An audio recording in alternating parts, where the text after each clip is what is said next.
So we're turning to the situation at Bray Wanderers, which continues to frustrate League of Ireland fans everywhere, I suspect, and not least the players themselves, who are into week 8 with no pay. Extraordinary to think of it, if it wasn't so commonplace, unfortunately, in the League of Ireland. We have John Sullivan on the line, player with Bray.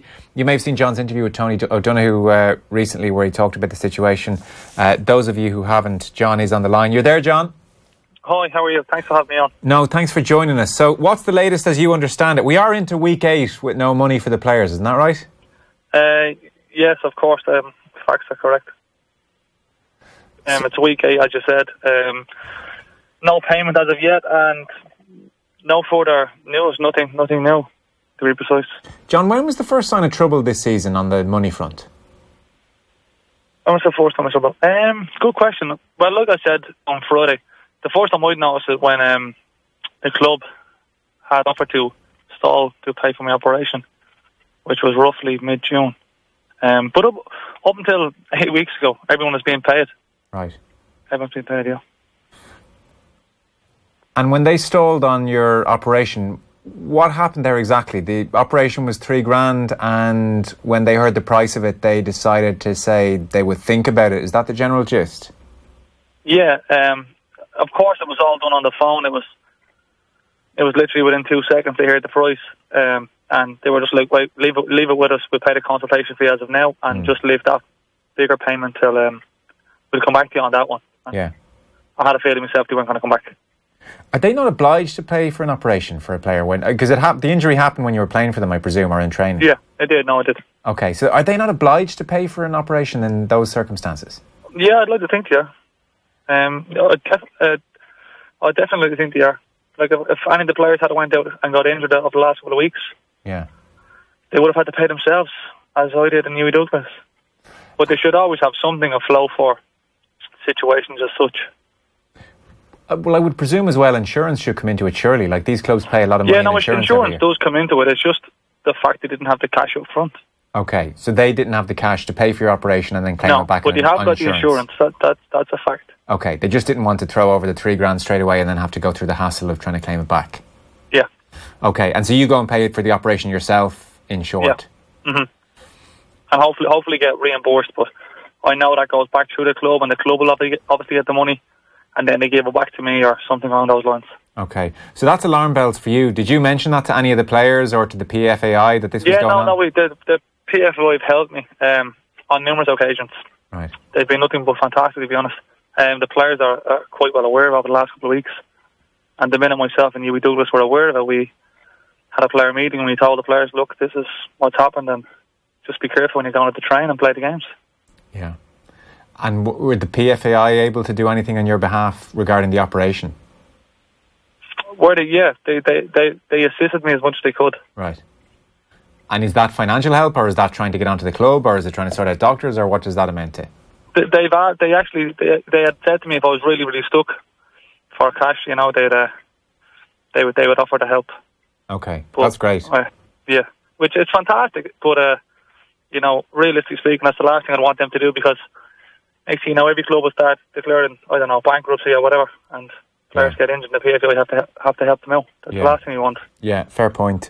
So you're hoping to see that $3,000 again, but there's no guarantees? No, I'm hoping to get it back. No, I'm pretty sure I'll get it back, to be honest. I met up with the chairman. He had signed something for myself and Huey to say we'd get it back. He's a genuine guy. He's a nice guy, to be honest. This is Jerry Mulvey we're talking about. Yeah, he's a nice guy. I know people probably listen. I think, is this fella winding me up? No, he is. He's a genuine guy. Unfortunately, over the last couple of months, he's had his own issues to worry about. One of his family members has been seriously sick, and during that time, my operation came up, and I understood. I didn't really understood, but I took sympathy into consideration. That he was going through a lot, and I was like, well, you know what, I'm not going through that much physically. I can kind of wait. But yeah, no, he's a nice guy, and I do believe me. He signed a contract. He signed an agreement with me. I do believe I'll get it back.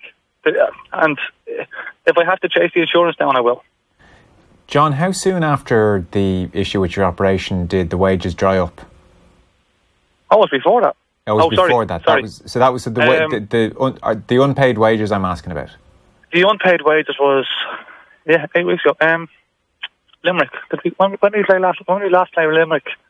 I forget the date to be precise. The last time we played Limerick, the players were going down, supposedly getting paid, but they didn't get paid. Okay. So 4 weeks prior to that. So I think it was May. Yeah, the end of May. Okay, so it was the end of May when the wages stopped. Mm-hmm. When you're going down in the bus and someone checks their bank account and you realise, lads, we haven't been paid. Well, to be honest, I wasn't there. I'm injured, and injured players don't really travel to away games. But I was on the WhatsApp group, and they were constantly, it was hopping. Lads are like, "You get paid, you get paid, you get paid." Right. And I was thinking to myself, there's a game in about 3 hours. Yeah. This is the last place you want people's heads to be at. Yeah. There's probably not shock in instances like this, I would presume, because this happens, unfortunately, quite a bit in the league. It does, unfortunately, yes. Has it happened to you before? It has, yeah. Just out of rumours, people love to talk rubbish, and sometimes you believe them.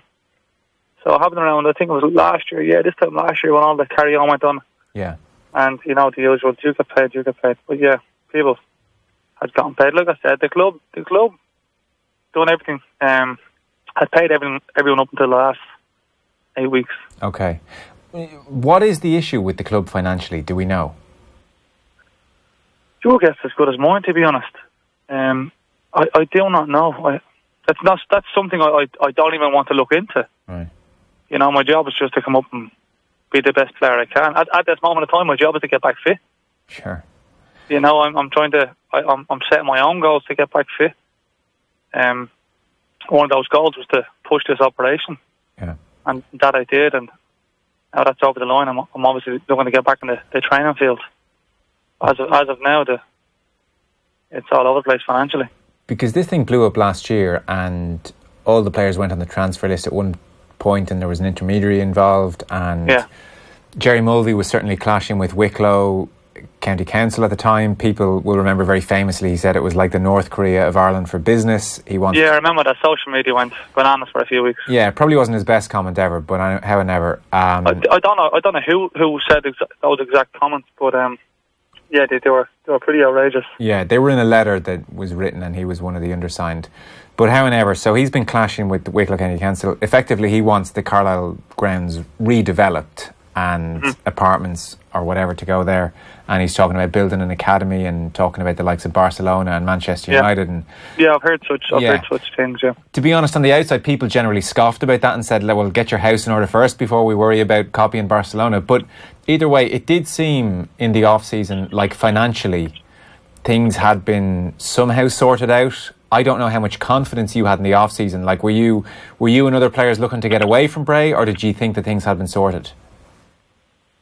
No, the off-season was the usual off-season. Players ring everyone, who have you signed for, who have you met, who have you spoke. Unfortunately, that's the League of Ireland, and I hope to God one day it changes, because it's an unbelievable, stressful time of the year, let alone it's the off-season. Yeah. But like what you said, Bray got the go-ahead, they got the licence, Dave Mackey was appointed manager, and I enjoyed my time there. So the minute Dave contacted me, I was like, okay, licensing gave it a go-ahead, and I'm pretty sure, as well as everyone else is who's signing back, that this carry-on isn't going to happen again, to which we all signed. Yeah, okay, so you lads thought, fair enough, the licensing people have looked into this, things should be okay. Mm-hmm. So what's the outlook now? Is there confidence? When you talk to Jerry Mulvey, was he confident this whole thing's going to be sorted out? Are we worried here? I haven't spoken to the man himself, to be honest, over the last couple of weeks. I'm pretty sure I've been trying to get him on the phone. Yeah, okay. So the last time you would have spoke to him was over the operation, probably? Was before the operation. Yeah, it was before the operation. Okay. I thought he had signed an agreement with you, no? That was before the operation. That was before? That was literally the week of the operation. Okay. And did he talk about the general situation then at all? Yeah, he just spoke to myself, and he spoke to the team. He just said, "Look, I will look after it financially. Okay. You'll all be paid what you're owed. That I'm sure of." Yeah. You can only take someone's word for that. Yeah. I know we do have it on contract, and I'd like to think the players will get it back some way. But at this moment of time, he assured us with his word. Then again, what the words mean. Yeah, certainly in business, not everything, that's for sure. The attendances at the Carlisle grounds have been talked about as a big issue, that frankly there's just not enough money coming in from ticket receipts. Yeah, I again, that's something I wouldn't be dipping my nose into. Yeah. But you can see it's never it's never full capacity unless one of the big boys come to town. Yeah. And to be fair, even when we were doing well last year, it was never full to capacity with our home fans. But those who come out, you see the same faces every week, and you're very thankful they come along. I'd rather be thankful to those who come to the game than give out about those who don't. I guess we just, for the likes of that, if I was to run a club, which I hope to never do, you'd be hiring someone that's very good at marketing. I guess the reason I bring it up is we all looked on last year what was happening. We saw the financial trouble. One of the issues seemed to be not enough people coming to the games for whatever reason. And so there was a sense that, well, no new investors financially have seemed to come on board. Yeah, so calculations and all that jazz and doesn't match up. You're kind of saying, well, we're just headed for the same thing again this year. You're just going to run out of money, and suddenly we're here. And so, again, without knowing absolutely everything about the business side, because clearly we're looking in on the outside, but no new investor and similar issues with attendances, you're kind of scratching your head saying, well, when they gave out the licence again for this season, why did they think it was going to be any different? That's one of the questions I think we all have at the moment. Yeah, we do. We don't know the procedure. We may never know the procedure for licensing. A lot of things in this world seem to be white coat syndrome. You're not allowed to ask questions of your superiors. Yeah. We're supposed to fear them.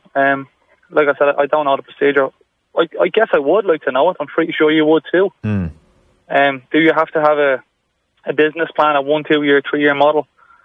So all your money's in the bank, and you're not just guessing on, or you're not just gambling on projections of crowds coming in. Yeah. Actually, it's there. And worst case scenario, this is there.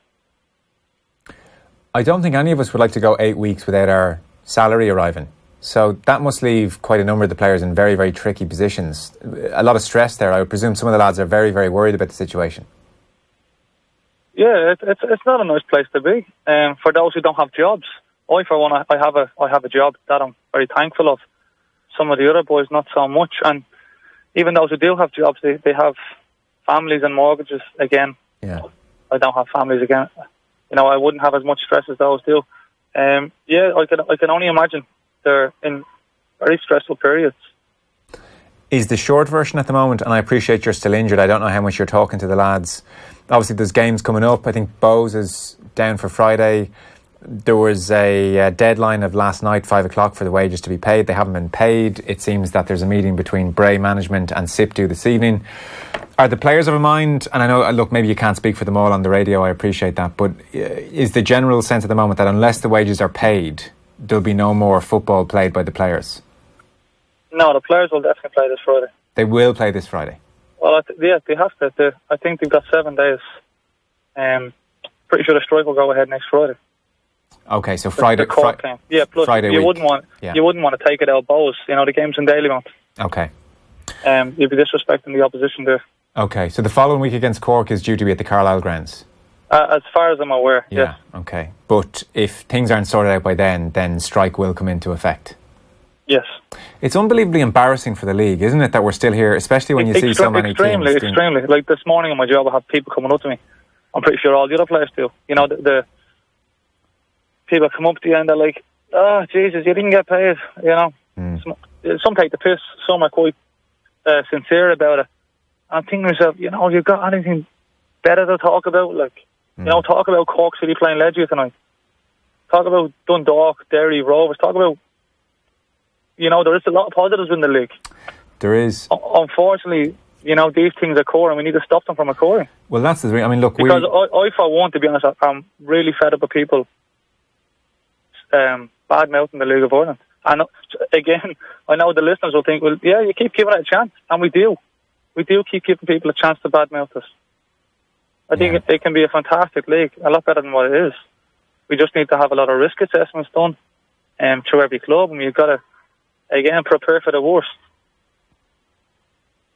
Yeah, it's true. I mean, we had Stephen Kenny on last week. We talked to John Caulfield not so long ago as well. But you just have to talk about a story like this tonight, don't you? When players aren't getting paid, the situation in Limerick doesn't look good at the moment. It's just unacceptable. It is. And there's a lot of fantastic players in the league, and there's a massive picture to this.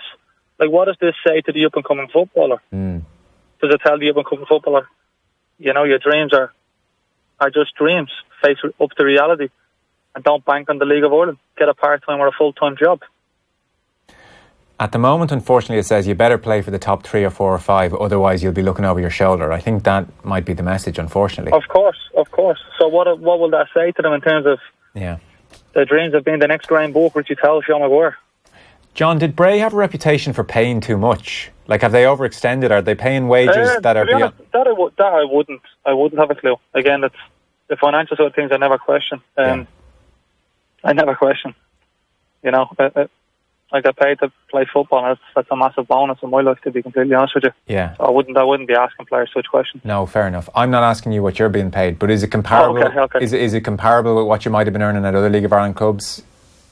I'd imagine it's quite similar. Okay. It's just those clubs have I don't have a bigger budgets, but they're obviously more sustainable. Yeah. Okay. Listen, thanks for your time. Appreciate it, John. No problem. Thanks for having me on. Have a lovely evening.